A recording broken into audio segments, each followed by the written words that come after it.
और यार एक और चीज़ कहनी थी कि अगर आप टाटा नैनो खरीदने की सोच रहे हो तो अभी अवॉइड ही करो। तो स्वागत है आप सभी का एक और नए दिन में। अभी टाइम सुबह के 6 बजने वाले हैं और फिलहाल अपनी नैनो को लेके निकल चुका हूँ घर से। आज बहुत दिनों बाद सुबह सुबह जा रहा हूँ, अर्ली मॉर्निंग। नहीं तो कल परसों 2-3 दिन से मैं दोपहर में ही जा रहा था। और अभी सुबह के टाइम भी मैंने एसी चला रखा है क्योंकि यार बाहर रोड पे बहुत धूल मिट्टी उड़ती है, बदबू आती है और ऊपर से अब गर्मी भी लगने लग गई है। सुबह के टाइम भी लग रही है गर्मी, बताओ। नहीं तो इस टाइम इतनी गर्मी लगती नहीं थी, पर अब इस टाइम भी गर्मी लग रही है, तो इसलिए मैंने एसी ऑन कर दिया 1 नंबर पे। अभी बंद कर दूंगा। ये थोड़ा अच्छा वाला एरिया शुरू होगा ना, ये देख लो कूड़ादान कितना है यहाँ पे। अब ये कूड़ादान खत्म होगा, बढ़िया एरिया शुरू होगा, तब चालू करूँगा। मतलब तब ये विंडो नीचे कर दूंगा, एसी बंद कर दूंगा, क्योंकि वहाँ मस्त खुशबू आती है ना पेड़ों की। अब ये सामने आने वाला है वो एरिया, जो पेड़ दिख रहे होंगे ना आपको, यहाँ से स्टार्ट होगा। देखो यहाँ से स्टार्ट हो जाएगा बढ़िया एरिया। अब यहाँ से मैं विंडो नीचे कर सकता हूँ और मस्त बाहर की फ्रेश हवा ले सकता हूँ अंदर। चलो अब एसी बंद कर देते हैं। एसी बंद करते ही इसकी पावर डबल हो जाती है। तो अब फिलहाल पहुँच चुका हूँ कुछ इस तरह की रोड पे। थोड़ा सा घर से थोड़ा दूर घूम के आते हैं। सामने ग्रीन लाइट हो गई। क्या मैं रेड लाइट होने से पहले पहुँच पाऊँगा वहाँ पे? हो सकता है पहुंच जाऊं। अरे यार ऑरेंज हो गई, चलना ऑरेंज। ऑरेंज में तो कर सकते हैं पार। इस टाइम तो यार ये 1 नंबर पे भी इतना ठंडा कर रही है, इतना ठंडा कर रही है गाड़ी को, एकदम चिल्ड हो गया अंदर। अब इसका कुछ टाइम में वो फैन आ जाएगा ना, कंडेंसर फैन, फिर तो और मजा आ जाएगा एसी में, और ज़्यादा चिल्ड करेगी ये। लेकिन अभी उसे आने में टाइम लगेगा। 16-17 तारीख का दिखा रहा है, 16-17 मई। उससे भी लेट हो सकता है क्योंकि bootmo.com से मंगाया है।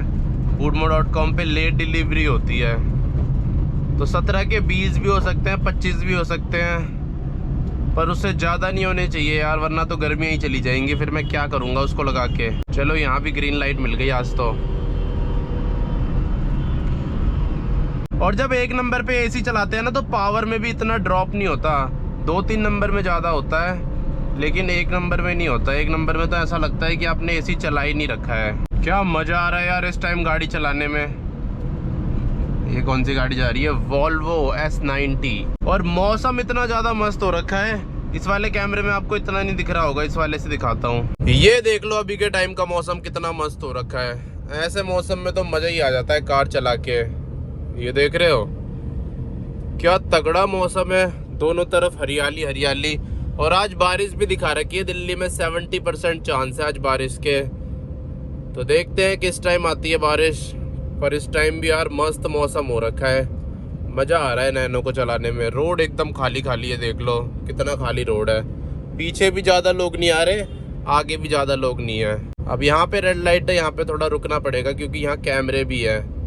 फालतू में चालान कट जाएगा 2000 रुपीज का। चलो मेरे आते ही हो गई ग्रीन लाइट। कार में ना यार डिस्टेंस का पता नहीं लगता। ऐसा लगता है कि हम बहुत पास आए हैं, लेकिन बहुत ज्यादा दूर आ गए होते हैं। स्कूटी में आता ना, यहाँ तक भी स्कूटी में ऐसा लगता है कितनी दूर आ गया मैं, लेकिन कार में ऐसा नहीं लगता, पता नहीं क्यों। इधर घूम के आते हैं आज लाजपत नगर मार्केट में। बहुत टाइम हो गया इधर आए हुए। पहले तो मैं आ जाता था हफ्ते में 1-2 बार यहाँ पराठा खाने, पर अब बहुत दिनों से नहीं आया।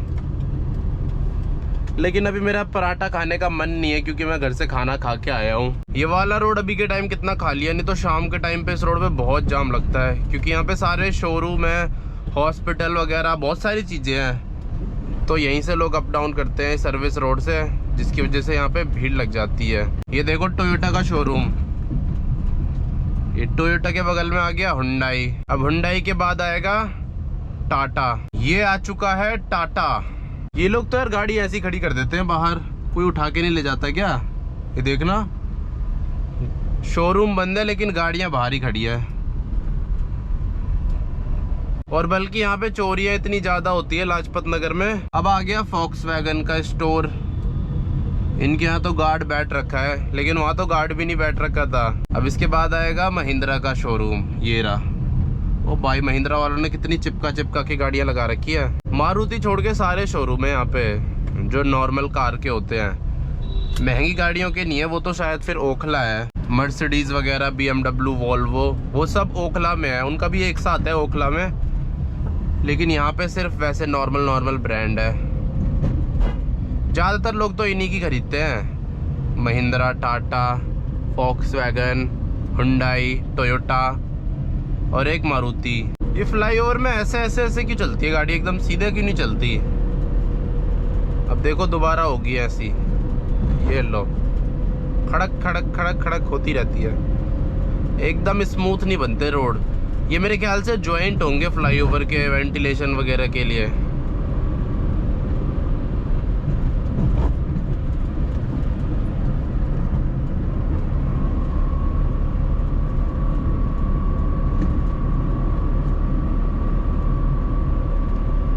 अब अपनी गाड़ी चढ़ चुकी है 60 की स्पीड में।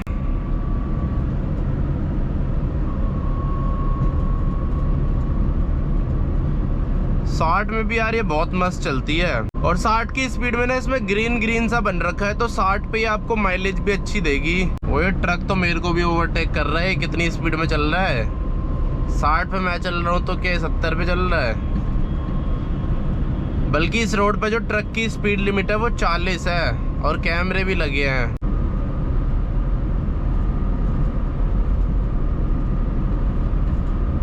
मजा आ गया यार। ओ भाई यहाँ तो पुलिस खड़ी है आज बहुत ज्यादा, ट्रैफिक पुलिस भी खड़ी है, नॉर्मल पुलिस भी खड़ी है, आर्मी भी खड़ी है,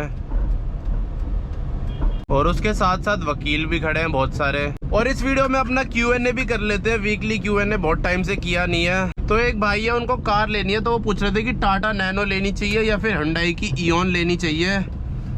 तो अगर आपका बजट सही है फिर तो इओन ही लो नैनो से बढ़िया, क्योंकि नैनो तो लेने में तभी फायदा है जब आप ऐसे लो 50, 60, 70 हज़ार की। इओन आपको 130, 120, 140, 150 तक की मिलेगी। वैसे मेरे हिसाब से तो इओन को छोड़ के आपको हुंडई की i10 लेनी चाहिए, क्योंकि 120, 130 में तो हुंडई की i10 भी आ जाती है, जिसमें आपको 1200 सीसी का इंजन मिलता है। सारी चीज़ें बढ़िया मिलती है, तगड़ी मिलती है, बस माइलेज थोड़ी कम मिलेगी क्योंकि इंजन बड़ा है। उसके अलावा तो सारी चीज़ें आपको अच्छी मिलती है उसमें, और प्राइस भी दोनों का लगभग सेम ही रहेगा, चाहे आप इओन लो या फिर i10 लो। i10 और इओन का प्राइस लगभग सेम सही है सेकेंड हैंड मार्केट में। हाँ ये है कि इओन में आपको थोड़ी वैलिडिटी ज़्यादा मिल जाएगी, उसमें कम मिलेगी i10 में। लेकिन ये वैलिडिटी वाला सिस्टम तो सिर्फ दिल्ली वालों के लिए है, बाहर में तो चल जाएगी आराम से। दिल्ली में वैलिडिटी बढ़ती नहीं है ना, तो इसलिए दिल्ली वालों के लिए है बस ये। अगर मैं दिल्ली से बाहर रहता फिर तो मैं i10 ही खरीदता इओन को छोड़ के, लेकिन उन्होंने नैनो और इओन को लेके पूछा है तो फिर तो इओन ही ज़्यादा बढ़िया है, उसमें हर चीज़ बढ़िया मिलेगी आपको। ऊपर से हुंडई की गाड़ी है तो एसी भी तगड़ा मिलेगा, हुंडई का एसी तगड़ा होता है, मारुति से भी ज़्यादा तगड़ा। और एसी से एक और चीज़ याद आई, अगर आप i10 लेते हो ना, उसमें एसी चलाने के बाद भी इतना ज़्यादा पावर ड्रॉप नहीं होगा, लेकिन इओन लोगे तो उसमें पावर ड्रॉप होगा बहुत ज़्यादा, मतलब प्रॉपर फील होगा आपको कि पावर बहुत कम हो गई है। लेकिन ये दिक्कत आपको i10 के साथ नहीं मिलेगी, तो इसीलिए कोशिश करना कि अगर i10 मिल जाए तो वो खरीद लेना, नहीं तो नैनो और इओन में से तो नैनो ही बढ़िया है नहीं तो नैनो और इओन में से तो इओन ही बढ़िया है। बाकी तो आप देख लेना, आपको जो बढ़िया लगे वो ले लेना। और एक और चीज़, जो हुंडई की गाड़ियाँ हैं उनकी मेंटेनेंस थोड़ी ज़्यादा है।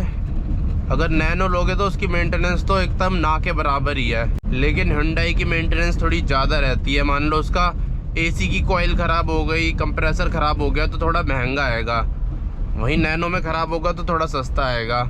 हाँ अगर नॉर्मल मेंटेनेंस की बात करें, इंजन ऑयल वगैरह की सर्विस की, तो वो सर्विस कॉस्ट तो सेम ही आएगी नैनो और इओन में, थोड़ा सा फ़र्क होगा, सेम भी नहीं आएगी। इओन की थोड़ी सी ज़्यादा होगी, 1000-1500 रुपये, और नैनो की 1000-1500 सस्ती होगी। तो एक तरह से कह सकते हैं हम मेंटेनेंस नैनो की कम है, इओन की ज़्यादा है, मतलब नैनो से तो बहुत ज़्यादा है इओन की मेंटेनेंस।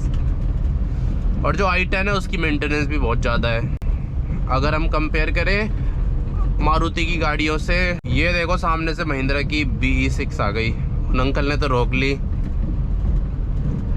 जिसकी महंगी गाड़ी होती है उसको डर रहता है ना कि कहीं स्क्रैच वगैरह ना लग जाए। मेरी गाड़ी का क्या है, इसमें 1000 स्क्रैच है, एक और लग जाएगा, मेरे को क्या फ़र्क पड़ रहा है। और यार एक और चीज़ कहनी थी कि अगर आप टाटा नैनो खरीदने की सोच रहे हो तो अभी अवॉइड ही करो। मतलब अगर आपका बजट अच्छा खासा है, 1 से ऊपर है, 1 लाख से ऊपर, तो दूसरी कार देखो, आजकल के टाइम पे अल्टो मिल रही है 2-3 साल की वैलिडिटी के साथ, और भी बहुत सारी मिल रही है, जैसे हुंडई की i10 मिल रही है, इयॉन मिल रही है। तो इसीलिए नैनो को ख़रीदना थोड़ा अवॉइड ही करो अगर आपका अच्छा खासा बजट है, 1 से ऊपर है, क्योंकि अब नैनो के पार्ट भी बनने बंद होते जा रहे हैं। जैसे कि कल मैं कंडेंसर फ़ैन लेने गया तो बोल रहे इसके पार्ट अब बनने बंद हो रहे हैं धीरे धीरे करके। तो इसीलिए आपको फ्यूचर में दिक्कत ना हो अगर लंबी रखनी है गाड़ी। नैनो बस उनके लिए बढ़िया है जिनका बजट ऐसा है कि उस बजट में कोई और कार आ ही नहीं सकती नैनो के अलावा। जैसे मैंने खरीदी जिस बजट में, उस बजट में कोई और कार मेरे को मिल ही नहीं सकती थी 4 साल की वैलिडिटी के साथ, तो मेरे पे कोई ऑप्शन ही नहीं था। तो उस टाइम के लिए बढ़िया है, उन लोगों के लिए बढ़िया है नैनो। अब 50,000 में मेरे को कोई और कार दिला दो जिसकी वैलिडिटी 4 साल बची हो, मिल ही नहीं सकती, तो इसलिए उस टाइम पे नैनो बढ़िया है, उन लोगों के लिए नैनो बढ़िया है। नहीं तो जिनका बजट है और उस बजट में और भी कार मिल रही है, जैसे कि हुंडई की इयॉन, i10, मारुति की वैगनार, अल्टो, पुरानी वाली अल्टो भी मिल रही है ना जो एकदम पुरानी शेप की है और उसकी वैलिडिटी बची है 2 साल, 2.5 साल, 3 साल, तो वो ले लेना।